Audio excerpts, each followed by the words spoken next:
Estamos aqui na nossa última jornada do 5º Neonet Congress e eu gostaria de apresentar a vocês o professor Najee Aboud, que vai falar sobre estratégias para ganho ósseo lateral vertical em 3D. O professor Najee Aboud é especialista em periodontia, professor assistente e instrutor do diploma de pós-graduação em periodontia e prostodontia, clínica privada com foco em periodontia e prostodontia, procedimentos regenerativos avançados, palestrante internacional e autor de várias publicações na mesma área. Professor, you're welcome. You have 50 minutes. We already discussed that. The stage is yours. Have a good class. Thank you. Good morning, ladies and gentlemen. Bone grafting is becoming a major key player in our daily practice, and this is actually caused by infections on natural teeth that will cause bone loss around the teeth, also caused by failed implant treatments that we have to retreat again, and whenever we have to retreat again, you know the bone is not here and we have to create it. And it's also caused by traumatic accidents. I came a long way to come to Brazil. I come from Lebanon. It's on the other side of the planet. Yet Lebanon and Brazil are too far from each other, but we are too close because a lot of Lebanese descendants live in Brazil, and there are more Lebanese descendants in Brazil than there are Lebanese in Lebanon.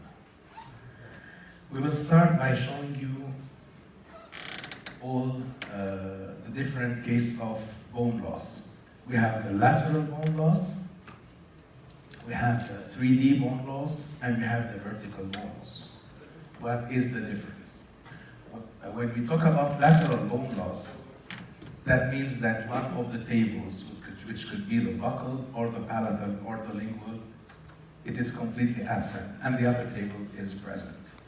The 3D bone loss, it's whenever both tables are absent, but the adjacent bone, mesial and distally, is present, and actually it concerns only one tooth. When we talk about vertical bone loss, it is when a large area of bone is not present in the vertical direction, and the mesial and or distal bone is not intact. Let's start with this case.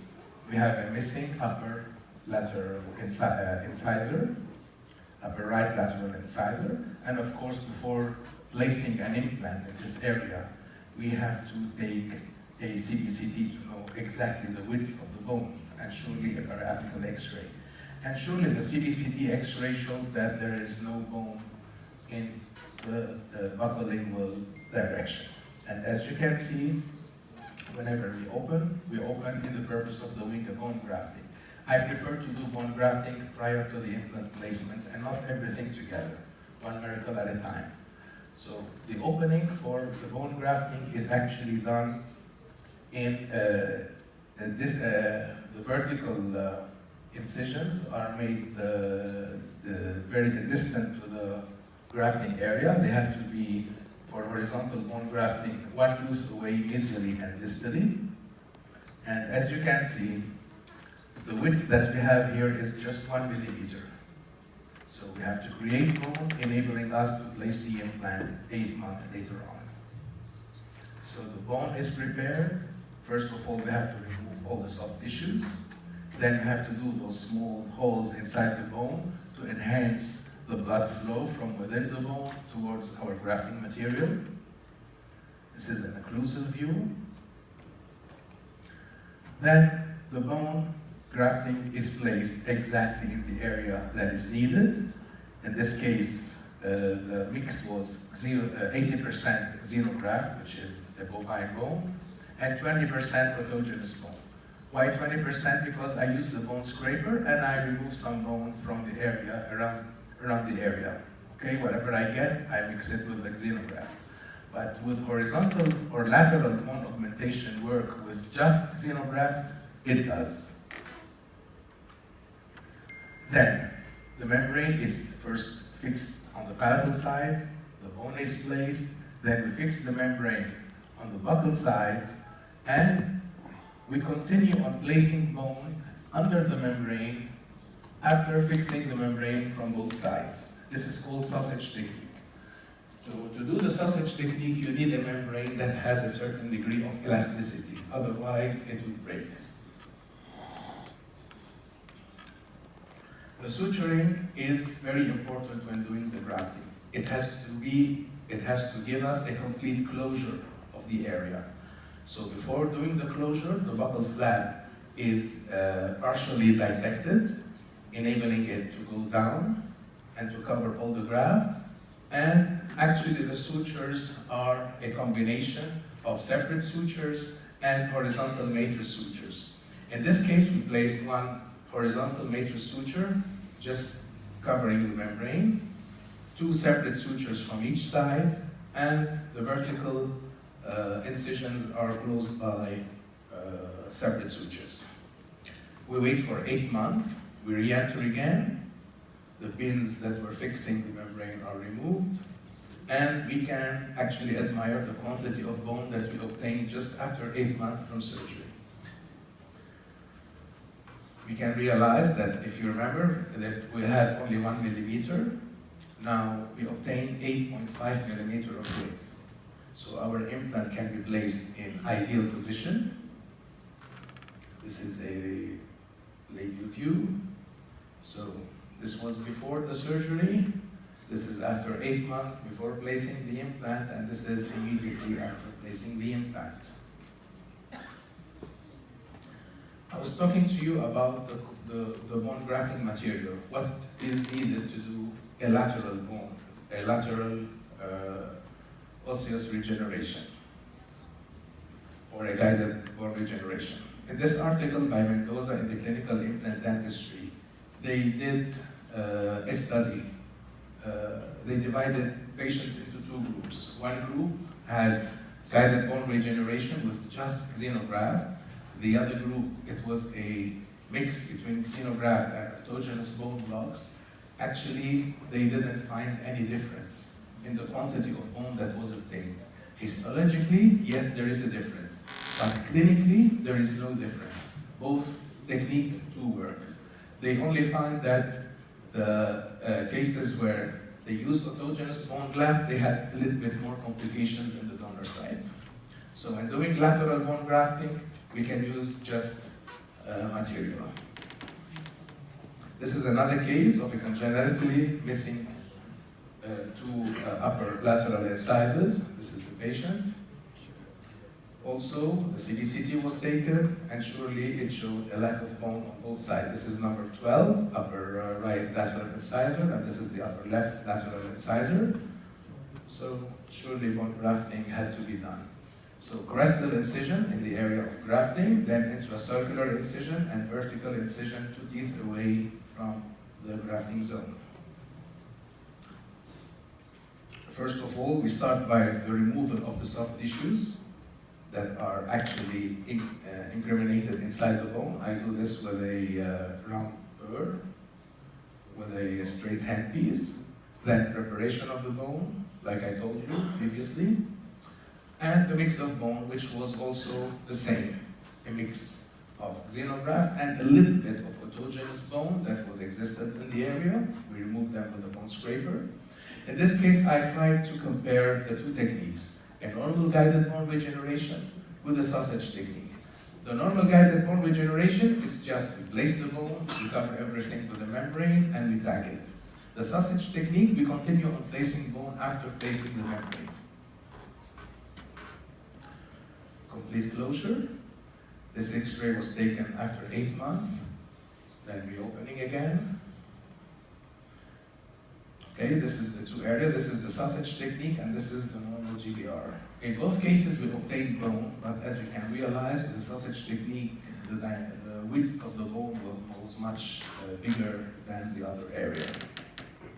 So those are the tags that were removed. Those are the implants, and this is the final situation of the patient. She received 2 all ceramic crowns.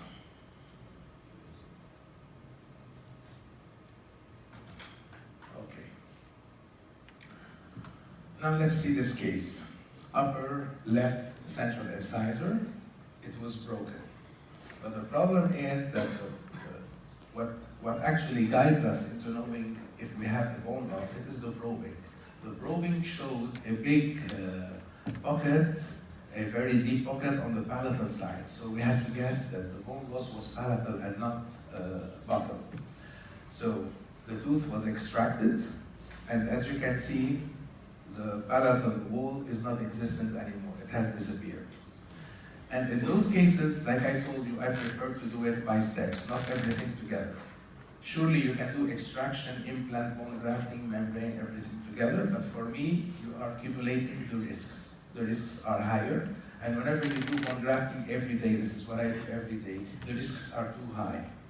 If you do a bone grafting once a month, twice a month, it's not a big deal, but when you do it every day, it's a big problem.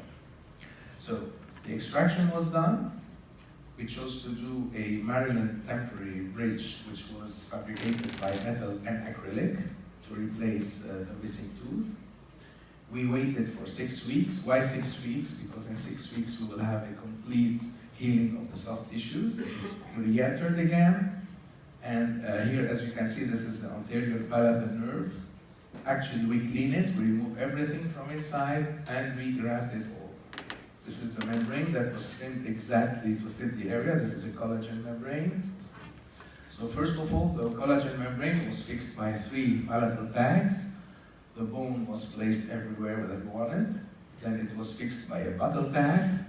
Here we removed the excess tissues that were within the palatal flap to stop them from entering within, again, inside the bone deficiency. Everything was sutured.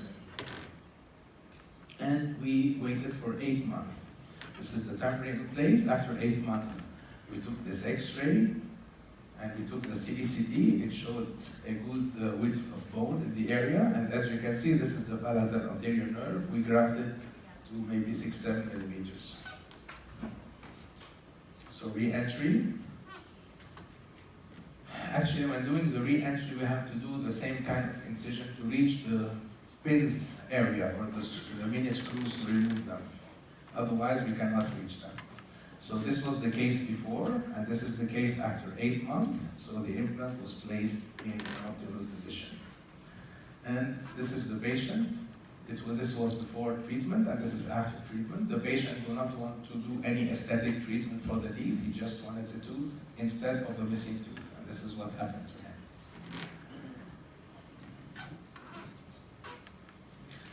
him. Now we will see a case where actually this patient was referred to me. The CBCT showed a complete lack of bone on the buccal plate and on the palatal plate. So there was no bone on both sides. So this is a 3D ridge defect. So in those cases, we start by doing the incision. Also one tooth away. You can see that there is no bone on both sides. You can see the instrument from the other side. Excuse me.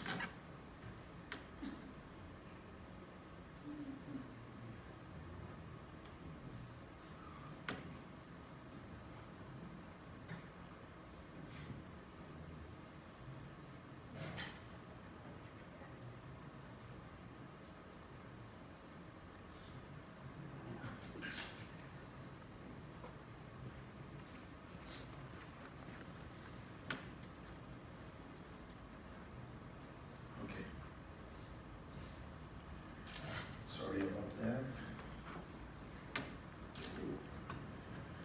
Okay, so the incision is done. Flap elevation, full thickness flap elevation. Of course, you can see the bone loss from both sides. And we decided in this case to harvest a block bone graft from the radius area. We can do this case also with titanium reinforced membrane. I will show you at the end a summary of all of what I'm saying now. So we decided to do a bone block. We cut the bone block into two halves to have more quantity of bone. So it is cut in 2.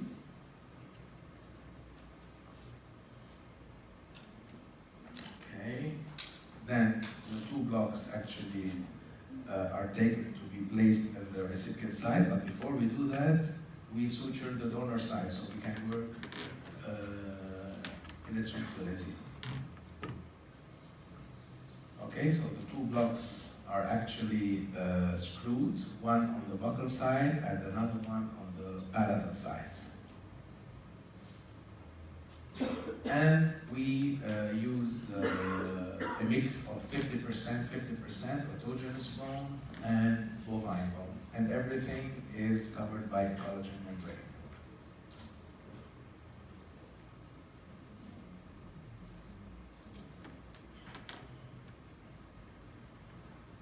And actually, it's the same kind of sutures that I showed you previously.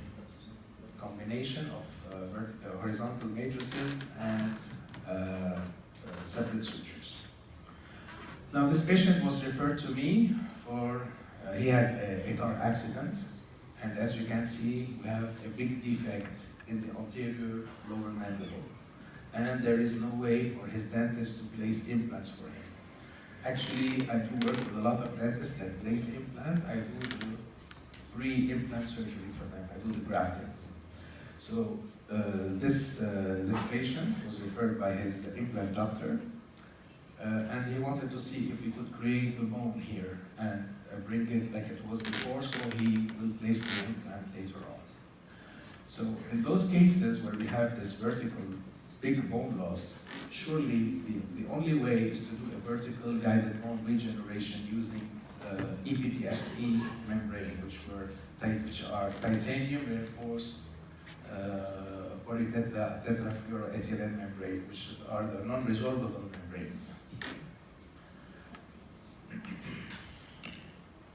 So we remove the temporary crown, the temporary bridge. Of course, we asked the doctor to do a temporary bridge, which was reinforced by metal, because it has to stay for at least 8 to 9 months before he re-enters again to do the implants. So first thing to do is to do a good temporary bridge.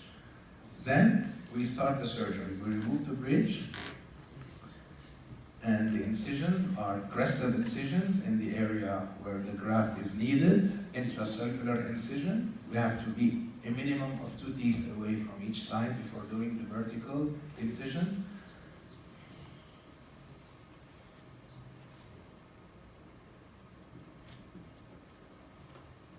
Okay. So, okay, as you can see now, whenever we clean the soft tissues from the bone, imagine how much bone we lost vertically. We need at least 9 millimeters of vertical height to gain, to just bring the patient back like he was before. So 9 millimeters vertically, and of course we need it also horizontally. So the bone was prepared. The membrane was trimmed to fit exactly the area. This is my favorite mix of bone, 50% autogenous bone and 50% bovine bone. The autogenous bone was taken with a bone scraper from the same area, the chin area.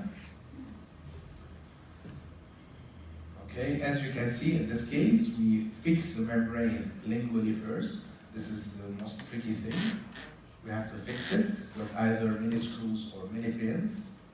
Then we place our mix of bone, our grafting in the area. It must reach the level needed. Then we close the membrane. Also here we tacked it with 4 mini screws. Because the bone here is a little bit too hard, so the pins do not enter very well. It's better to use screws. Complete closure. And the patient, actually, we see the patient back in 9 months. But we have to see the patient actually after 1 week from surgery, after 2 weeks from surgery, to remove the sutures, then after 1 month, then after 3 months, after 6 months, and after 9 months. We have to see the patient, because sometimes we have an early exposure. If the early exposure happens on the first 3 months, this is a major complication. If the exposure happens after the 4th month, this is a minor complication, and we can deal with that. So here we had no complications at all. The patient came back after 8 months with this panoramic X-ray. We can see that the bone is still here. Imagine the bone was down here. All this bone, we gained it vertically. And we can see on the CBCT also that in the area of 44, we gained 7 millimeter laterally and 5 millimeters in the central vertically and 7 millimeters on the buccal side vertically. And number 43, we gained 9 millimeters vertically in the center and a little bit less on the buccal and on the limb. 42, we gained 7 millimeters, 4. So imagine we gained the 9 millimeters that we lost. So this was the case just before doing the surgery, and this is how I saw him after 9 months. We gained, we could bring the tissues exactly at the same place it was before he had the accident. That's another case. That's a lady of 26 years old. She was referred to me in this case, in this situation. She had a temporary that was actually hiding something. So I removed the temporary, and as you can see, we had a big hole and a big loss of tissues. Actually, she had a car accident. She had a car accident, and she lost a part of the bone, and she lost the tooth. Also, to complicate things more, she had implants that were placed in a very apical position. Somebody placed for her the implants. So imagine this patient, she had a gummy smile, and imagine two huge crowns that were on the left side of her mouth and two small crowns on the right side of her mouth.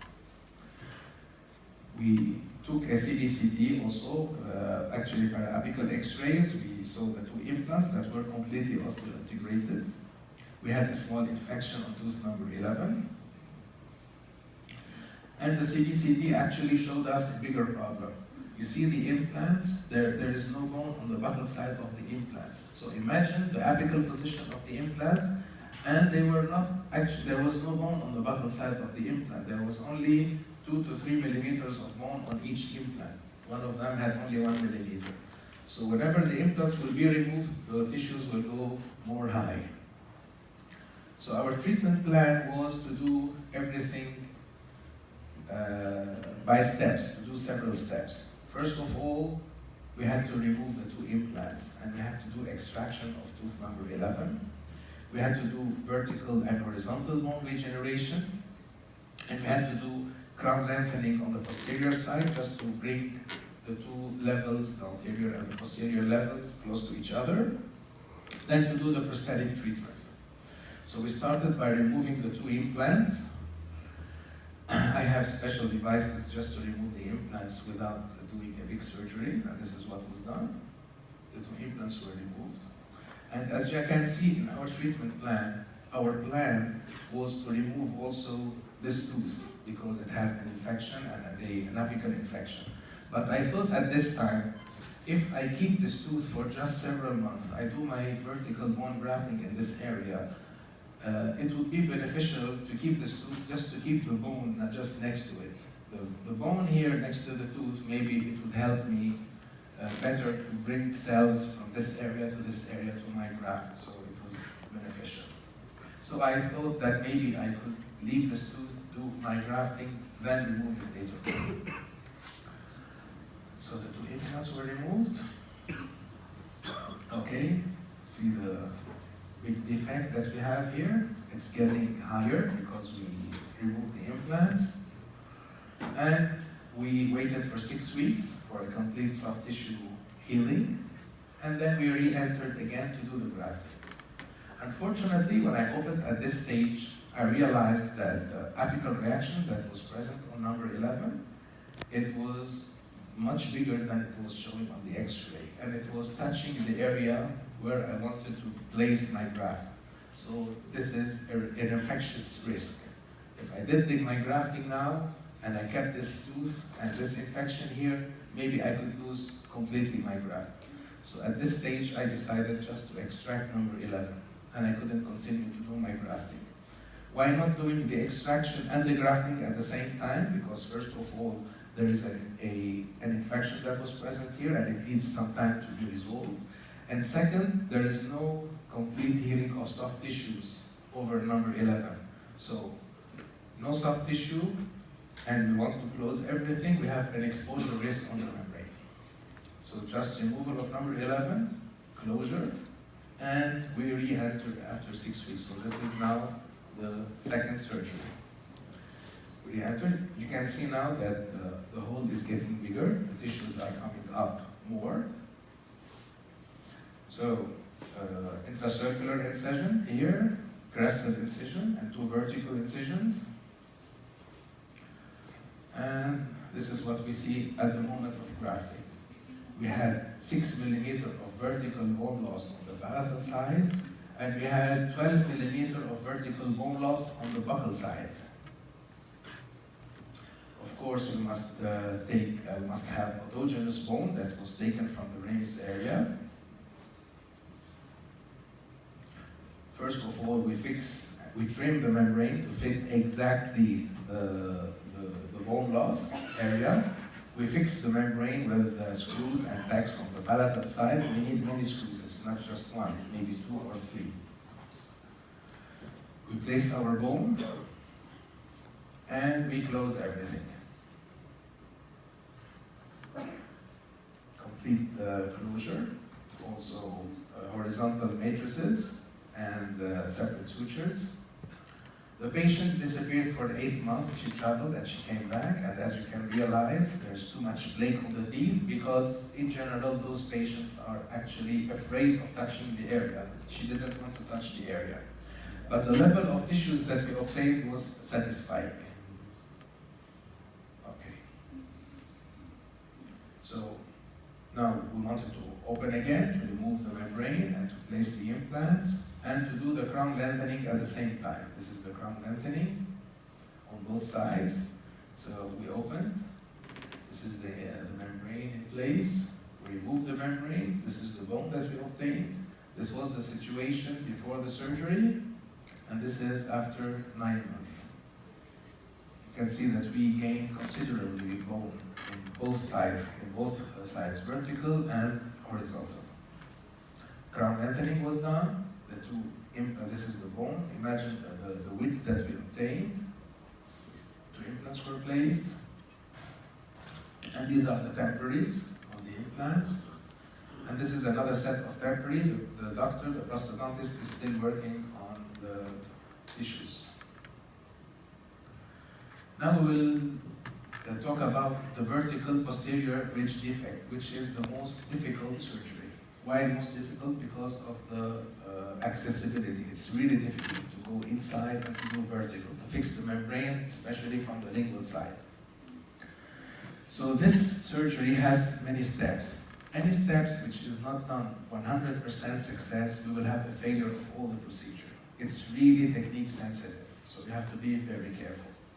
So with this surgery, of course, we start by doing the horizontal and the vertical incisions, 2 teeth away from the area. Also the vertical, we have a small vertical incision on the lingual side, and we have a vertical incision in the area of the wisdom tooth. Then we have to dissect the buccal flap, and especially we have to do a dissection of the mental nerve. If you don't do the dissection of the mental nerve, you will not have a complete closure of the membrane, closure of the tissues over the membrane, and you will have a failure. So we have to dissect this area. Then we prepare the recipient side by removing all the soft tissues and doing those small holes inside the bone. Then one of the most important things to do is the liberation of the lingual flap, or the passivation of the lingual flap, where we have to remove all the muscular attachment without doing any incision within the flap, because this flap contains too much irrigation and vascularization. So we test the labial flap, the labial and the lingual flap. The lingual flap must go up a minimum of 15 millimeters, 1.5 centimeters. Then we have to remove the bone from the same side, from the ramus area. We mix everything with the bovine bone. We have to fix the membrane lingually, which is the most difficult step, the most tricky step in this surgery, is how to fix the membrane from the lingual side. It's really difficult. You have the gum, you have the tongue, the patient will not open well, and you have the accessibility to be able to fix screws or pins from the lingual side. In this surgery, actually, when I do it, we have to be 6 sterile hands. Okay, you cannot do it with only one assistant. It's better to do it with 2 assistants. Then we fix the membrane on the buccal side, and we have to do a good closure. The liberation of the lingual flap is it's a very sensitive technique, so we have to, as you can see here, the flap do not move cervically. So doing the liberation of this flap can be done in several steps. Here you can see that I'm using the non-working side of the blade, the other side of the blade. If I use the working side, we will have an incision inside the flap. There is also the brushing technique. We can use the brushing technique, or we can use a small elevator just to remove the muscular attachment. Then we have to fix the membrane lingually, which is one of the most tricky steps. And you really have to have a very cooperative patient to do this. All my surgeries are done inside a dental clinic, so the patient is awake. I don't do it with general anesthesia. If I do it with general anesthesia, maybe it would be a little bit more simple. So this is the first case. Patient came to me. He told me that he stayed 10 years just searching for a doctor to do for him posterior implants. And the answer was that you don't have enough bone to do implants. So when I saw this patient, surely we can see here that number 33 has to be extracted, but we don't have enough bone over the nerve to do implants. So I proposed to him to do the bone grafting, guided bone regeneration from both sides. And in general, I do them in 2 consecutive days. Okay? Let's say Monday we'll do the right side and Tuesday we'll do the left side. And this is what actually was done. So the surgery started. Of course, we prepare the recipient side. We remove bone from the ramus area. We mix it with bovine bone. We use titanium reinforced membranes to cover all the area. And we fix the membrane lingually and buccally. Complete closure. This was the left side, and we did the right side. So this panoramic X-ray was taken after 9 months. Okay, everything was stable. And as you can see in this area, our vertical regeneration was done from this area to this area. I didn't want to do regeneration here because actually even if I regenerated 4 or 5 millimeters, there was not enough bone to place an implant over the mental nerve. So our plan was to do an implant on number 3, an implant on number 4, not to do anything on number 5, then do implant on number 6 and number 7. So I regenerated the bone on number 6 and number 7. And if we want to compare the panoramic X-ray before surgery and after surgery, we can see that in the area of 36, before surgery we had 5.9 millimeter just above the nerve. They became 10.2 after surgery, so we gained maybe 5 millimeters. And the area of 37, it was 10, it was 5, then it was 10 after surgery. And before surgery, it was 5.9 in the area of 45. It is 8.8 now. 6.3 in the area of 46. It became 9.3. Then 4.2. It became 7.4. So 9 months after, we opened the flap again. We removed the titanium reinforced membrane, and you can imagine the quantity of bone that was present under it. This is the membrane that was removed. This is the bone that we obtained. And the 4 implants were placed, 43, 44, 46, and 47. Sutured. Then we went to the left side. Also, the flap was opened. This is the new bone that we obtained. Imagine the quantity of bone that we obtained vertically. This is the original bone that was down, and all this is new bone. And you can see there's a good irrigation and good quantity of blood around it. 3 implants were placed. So this was before, this is after the bone grafting. and this is after the implant placement, and this is after the crown placement.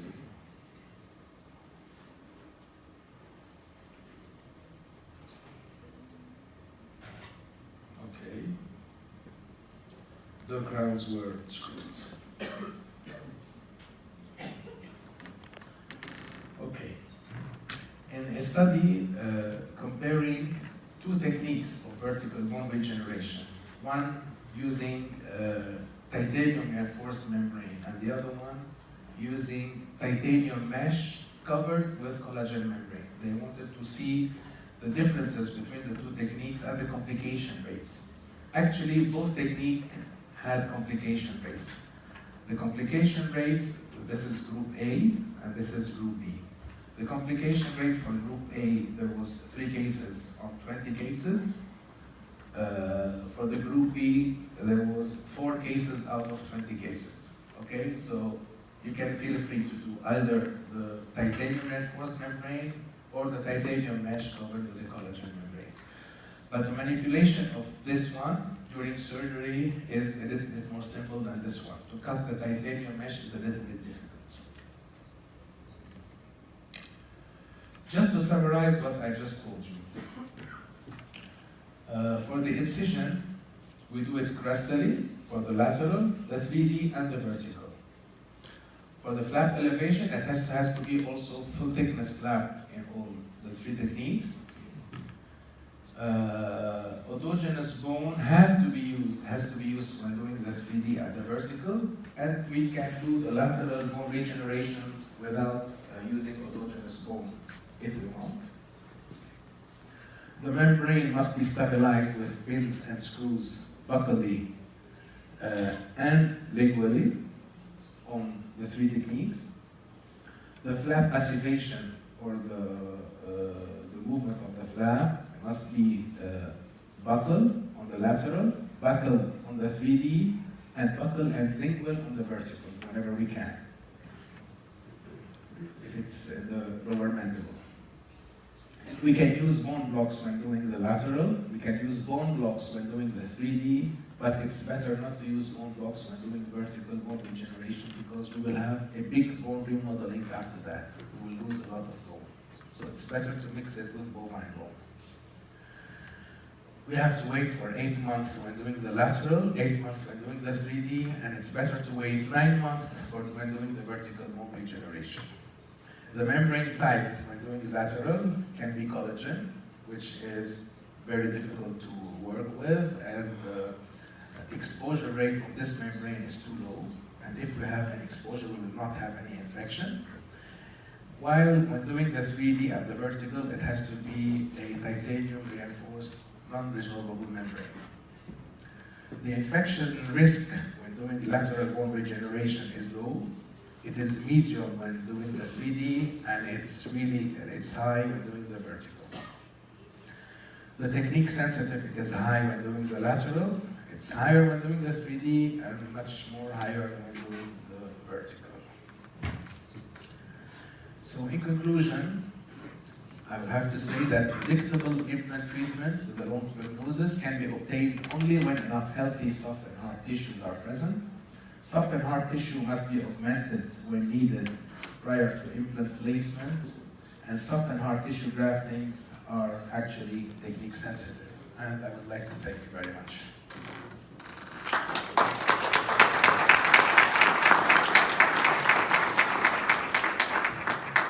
We have plenty of time for any question if you'd like. Alguém tem alguma pergunta? Ninguém?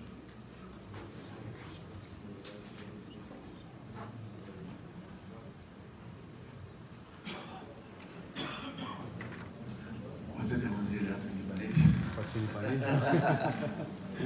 I'll ask English people who understand better than my Arabian, my Lebanese. Any experience with titanium meshes for those 3D defects? Or are you totally satisfied with yes. the PTFE reforms? I have some experience with the titanium mesh, but as you know, when working, when using the titanium mesh during the surgery, it's a little bit difficult to cut it and to replace it. There is now a new technique if you want to use titanium mesh is to do the CBCT before surgery. You can have a 3D print of the mandible. You can use your titanium mesh on the 3D model before surgery. You can cut it exactly as you want, autoclave it. Then during the surgery, you use it and you place it immediately. This is a more simple way to do the titanium mesh, okay? But it's better to cover it with collagen membrane later on, okay? Mais alguém?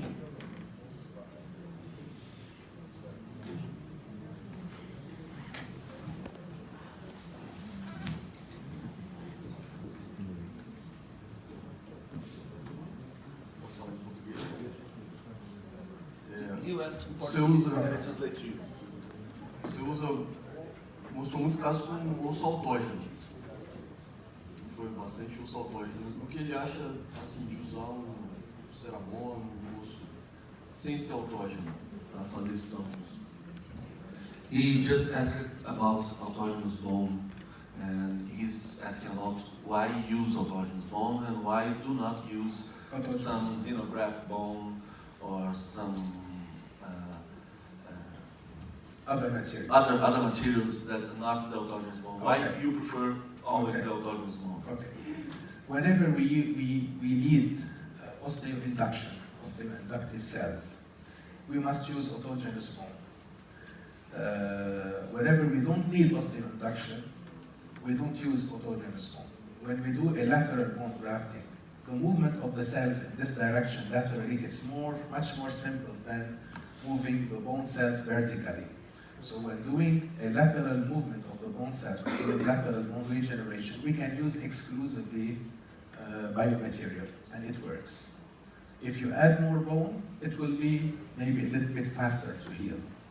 You need more autogenous bone means less healing time. That's it for the horizontal. While when doing the vertical, you need osteoinductive cells within the bone graft because it's really difficult for the bone cells to move vertically in the vertical direction. So you've got to have a vertical movement of the bone cells and a creation of bone cells from within the bone graft. So you need osteoinductive cells. That means autogenous bone when doing the vertical and the 3D. Okay. Mais alguma pergunta? Primeiro.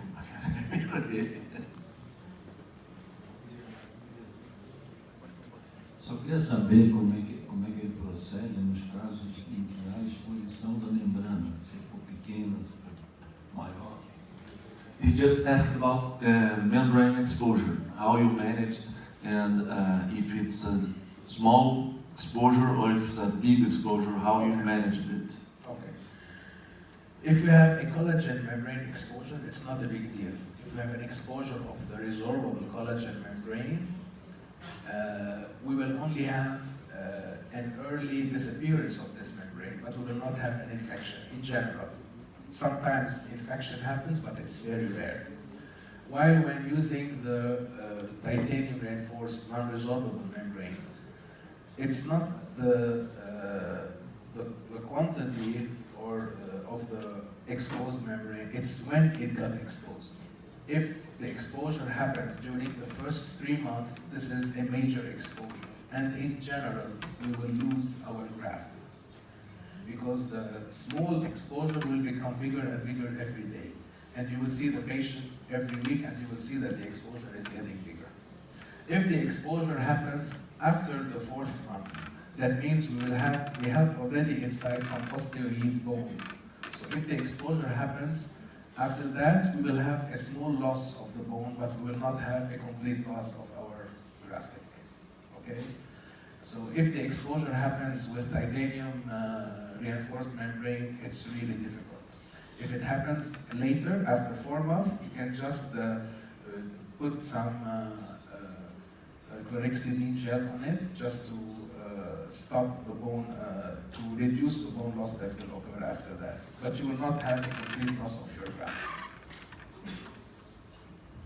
Congrats for your explanation. And Professor, And what's your experience to use artificial blocks like biographs for 3D effects? Okay, also it's another technique to use artificial block graft, and as you know now, you can have artificial block graft that are cut exactly like your defect. You can send the CBCT to certain companies, and they will send you a block which is customized that will fit exactly your bone loss. I don't have any experience with those kinds of blocks, but what I know that the blocks that are actually allografts that are used, of course, sometimes they work and sometimes they don't. The success rates for autogenous block graft are much higher than using the allogenic block graft. The allogenic block graft, they work also, but they don't have the same success rate as the autogenous block graft. And obtaining autogenous block graft, it's not that difficult. The ramus area, we can have a lot of block graft from the right and from the left side. And we can use the chin area also. Thank you. Mais alguma pergunta?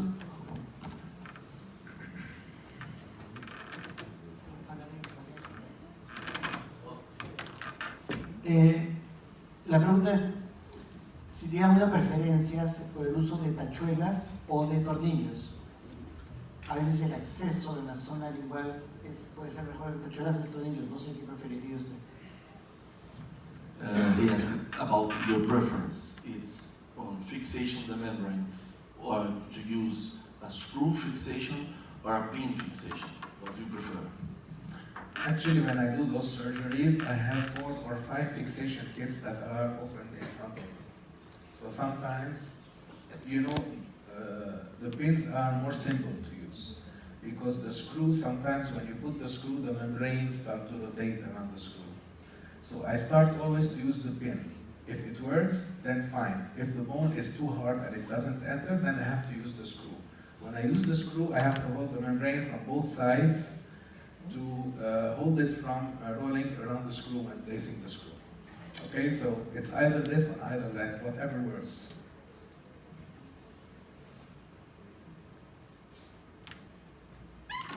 Mais alguém? Não? Até pela nossa hora, eu vou ter que encerrar agora. Agradecer a todos vocês pela presença. Pedir uma salva de palmas ao professor. I'd like to thank you a lot, Professor Najib. It was an excellent presentation, and I hope you have a safe flight back to Lebanon, and we hope to see you again in the next Congress. Thank you. Thank you very much. Muito obrigado, gente. Daqui a 10 minutos temos a nossa próxima apresentação.